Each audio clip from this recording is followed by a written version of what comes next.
22 জুনৰ পৰা আৰম্ভ হোৱা মহা অম্বুবাচী মেলা যোৱাকালি অৰ্থাৎ 26 জুন সন্ধিয়া নিবৃত্তি হয়। প্ৰত্যেক বছৰৰ দৰে এইবেলিও চাহানি কাৱৰীয়া NGOয়ে অম্বুবাচীলৈ অহা ভক্তসকলৰ বাবে বিনামূলীয়াকৈ যোগান ধৰিছে খাদ্য সামগ্ৰী।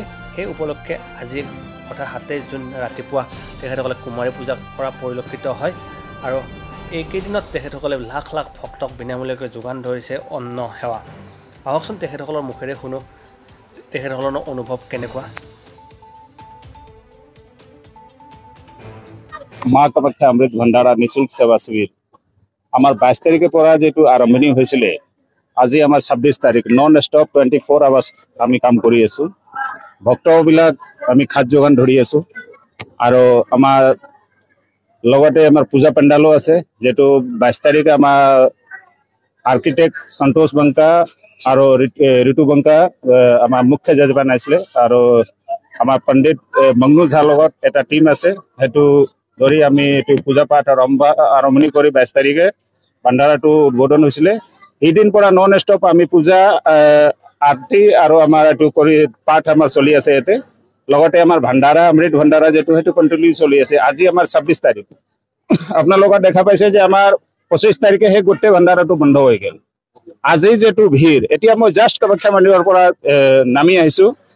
আজি যেনেকুৱা ভিৰ আছে আজি যদি আমাৰ এটো ভণ্ডাৰা বন্ধ আছে তেতিয়া কাৰণে মানে ভক্তক বহুত দুখ হ'ব কাৰণ কেইদিন আমাৰ 4 দিন তো গোটেই ভণ্ডাৰাটো চলিছিলে। আজি যে বাহিৰৰ ৰাজ্যৰ পৰা যে মানুহ আহিছে হি ভাত ক'ত খাব। আমাৰ কামাখ্যা মন্দিৰ ওচৰত কোনো হোটেলো নাই মানে ভালকে হোটেলো নাই। এইটো কাৰণে আমাৰ কমিটি যে আছে আমাৰ প্ৰত্যেক বছৰে একদিন এক্সট্ৰা আমাৰ ভণ্ডাৰা পাতে কাৰণ আমাৰ যেটো বাহুৰাজাৰ পৰা যেটো ভক্ত আহে এতিয়াও লাইনত ৰৈ আছে। দৰ্শন হোৱাৰ পিছত আহিব হি তলত আহিব তেতিয়া আমি এটো প্ৰসাদটো দিম। আমি আজিও 7টা বজাত চাহ বিস্কিট আৰু এটো ব্ৰেকফাষ্টটো দিলো। এতিয়া আমাৰ লাঞ্চটো চলি আছে। আমাৰ ভাত দালি যেনে ডিসি স্যাৰ আমাৰ এটো লিখি দিছিলে পাৰমিশনৰ হেতু হিচাপত আমি চলাই আছো। আজি আমাৰ ৰাতি 10টা লৈ কন্টিনিউ চলিব। আজি আমাৰ বিশেষ এটা অনুষ্ঠান আছে। এতিয়া আমাৰ মন্দিৰ পটটো খুলিছে আমাৰ পূজাটো চলি আছে। এতিয়া কুমাৰী কন্যা পূজন হ'ব। আমাৰ সন্তোষ বংকা সৰ কৈছে কি 251 তাতকে বেছিও হ'ব পাৰে কাৰণ আমি গোটেই ৰাইজক মাতিছো।